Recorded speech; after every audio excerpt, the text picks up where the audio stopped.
గురుగారు ముందుగా మొదటి ఉత్తరాన్ని చూద్దామండి. అమ్మా, రాజమండ్రి నుండి ప్రసన్న గారు రాస్తూ ఉన్నారు.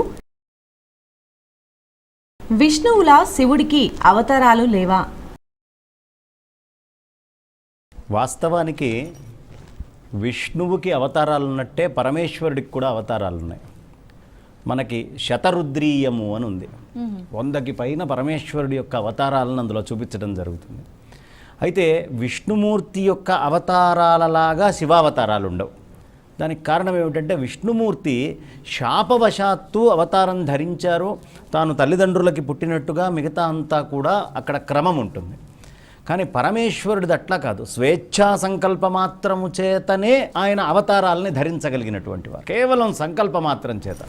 ఒక సందర్భంలో దక్షిణామూర్తిగా ఎంత అద్భుతముగా చుట్టుపక్కల ఉండేటటువంటి సనక సనందనాది శిష్యులందరూ అలా కూర్చొని ఉండగా వృద్ధా శిష్య గురోర్యువ చిత్రం వటతరోర్మూలే వృద్ధా శిష్య గురోర్యువ గురోస్తు మౌనవ్యాఖ్యానం శిష్యాస్తు చిన్న సంశయా.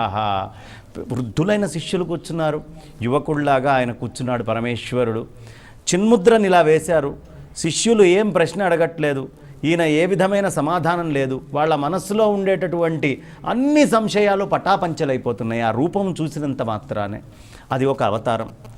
అలాగే మనకి అనేకము మొత్తము మనం గనక శివపురాణాన్ని గనక తీసుకుంటే శివపురాణమంతా కూడా రకరకాలైనటువంటి అవతారాలుగా వచ్చి త్రిపురాసురాదుల్ని సంహరించే దగ్గర నుంచి అన్నిటికీ. కాకపోతే వాటికి ప్రత్యేకంగా ఇది పేరు అని చెప్పరు.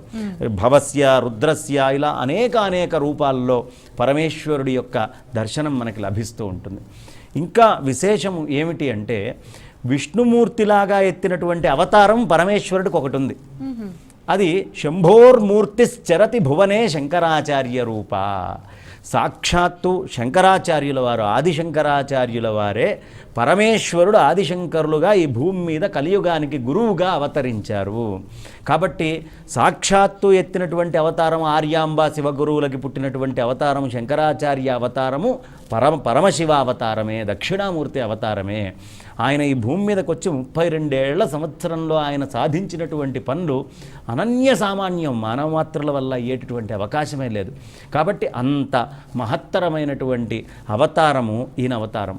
తర్వాత ఇంకొక విషయం ఏమంటే విష్ణువుకి శివుడికి భేదం లేదు అసలు. శివకేశవులు ఇరువురు ఒకటే. శివాయ విష్ణురూపాయ శివరూపాయ విష్ణవే శివస్య హృదయం విష్ణోశ్చ హృదయం శివ. శివుడికి విష్ణువుకి ఎవరైనా భేదాలు చూస్తే వాళ్ళు నరకాన్ని బట్టిపోతారు. ఖచ్చితంగా నరకాలని అనుభవించి తీరాలి అని మనకు అనేక గ్రంథాలు తెలియపరుస్తున్నాయి. ఒక్కటే ఒక్కడు దేవుడు, ఏకో దేవః, ఆయనే కేశవుడు, ఆయనే శివుడు. ఈ ఇరువురిలో పెద్ద అభేదమేమి, ఎప్పుడు అభేదమే, ఇంకేమీ లేదు. కాబట్టి ఆయన హృదయం ఈయనకి, ఈయన హృదయం ఆయనకి తెలుసు. కాబట్టి వ్యాసుల వారి రూపంలో విష్ణుమూర్తి అవతారము గురుస్వరూపంగా ఎత్తి బ్రహ్మసూత్రాలని రాస్తే ఆ బ్రహ్మసూత్ర భాష్యం రాయడానికి విష్ణుమూర్తి హృదయం అర్థమైన వాడు శివుడే కదా. కాబట్టి శంకరాచార్యుల వారి రూపంలో వచ్చి ప్రస్థానత్రయాన్ని, సూత్ర భాష్యాన్ని రాయడానికి సాక్షాత్తు శంకరాచార్యుల వారు అవతరించడం జరిగింది. అయితే శంకరుల యొక్క అవతారం అని ఎలా చెప్తారు అంటే మనకి పెద్దలు మహాత్ములు తెలియపరుస్తారు. చంద్రశేఖర భారతీ స్వామివారు, శృంగేరి జగద్గురువులు చంద్రశేఖర సరస్వతి స్వామివారు, కంచి పరమాచార్యులు వారు, ఇలాంటి పెద్దలందరూ చెప్పేటటువంటి విషయం, విద్యారణ్య యతీంద్రుల వారు చెప్పే విషయం ఏంటంటే వ్యుప్తకేశాయచ. అవ్యుప్తకేశాయ ఏమిటి? జుట్టు లేకుండా పరమేశ్వరుణ్ణి ఎక్కడైనా చూసామా మనం? జుట్టు లేనటువంటి శివుడు అని నమ్మకంలో పేర్లు ఉంటుంది. అది ఎవరంటే సాక్షాత్తు ఆదిశంకరాచార్యుల వారే. కాబట్టి ఇలా అనేక అవతారాలు ఎలా అయితే విష్ణుమూర్తికి రకరకాలైనటువంటి అవతారాలు ఉన్నాయో అలాగే శివుడికి. దీనికి మనకి ప్రత్యేకంగా కొన్ని లక్షణాలతోటి తెలుస్తాయి. బొజ్జ మహాదేవి అని ఒక తల్లి ఉంది. పరమేశ్వరుణ్ణి తను ఒక కొడుకుగా భావించింది, చిన్న పిల్లవాడిగా. పరమేశ్వర, ఎప్పుడు చింపిరి జుట్టుతోటి ఉంటావయ్యా, బూడిద రాసుకుంటూ ఉంటావు, నువ్వు ఏ ఆభరణాలు లేకుండా నాగాభరణాలు వేసుకొని తిరుగుతావు, శ్మశానాలు బట్టి తిరుగుతూ ఉంటావు, అడుక్కుంటూ ఉంటావు, ఇవన్నీ నువ్వు ఎందుకు చేస్తున్నావో తెలుసా? నీకు తల్లి లేదు కాబట్టి చేస్తున్నావయ్యా శివ.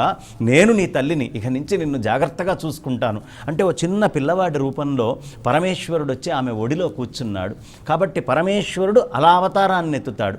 ఇంకొక దగ్గర మనకి రాక్ ఫోర్ట్ అని ట్రిచీకి దగ్గర ఉంటుంది, అద్భుతమైనటువంటి క్షేత్రము.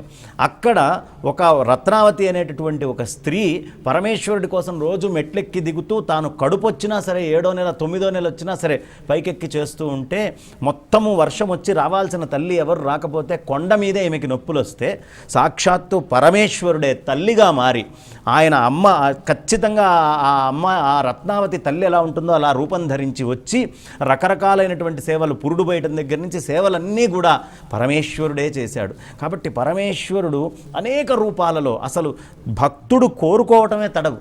ఆయన ఏ విధంగా అంటే ఆ విధంగా అలా వచ్చి సేవలు చేస్తాడు. భోలాశంకరుడు ఆయన. ఈ క్షిప్రప్రసాద్ ఇట్లా తలుచుకోవడంతో ఇచ్చేటటువంటి దేవుడు ఎవరైనా ఉన్నారు అంటే అంత భోళా అయినటువంటి వాడు ఒక్క శంకరుడు మాత్రమే. కాబట్టి శివకేశవులకి భేదం లేదు. అక్కడ అవతారాలు ఎలాగో ఇక్కడ కూడా పరమేశ్వరుడు రకరకాలైనటువంటి అవతారాలని తీసుకొని రకరకాల రూపాల్లో ఎప్పుడు ఎక్కడ ఎవరికి ఎలా అవసరమైతే ఆ రూపంలో వచ్చి ఆ భక్తుల్ని బ్రోచేటటువంటి అవతారాలని తన కైలాసంలో ఉండే ధ్యాన స్థితి నుంచి దిగొచ్చి అందరినీ కాపాడుతూ ఉంటాడు. ఇది ఆయన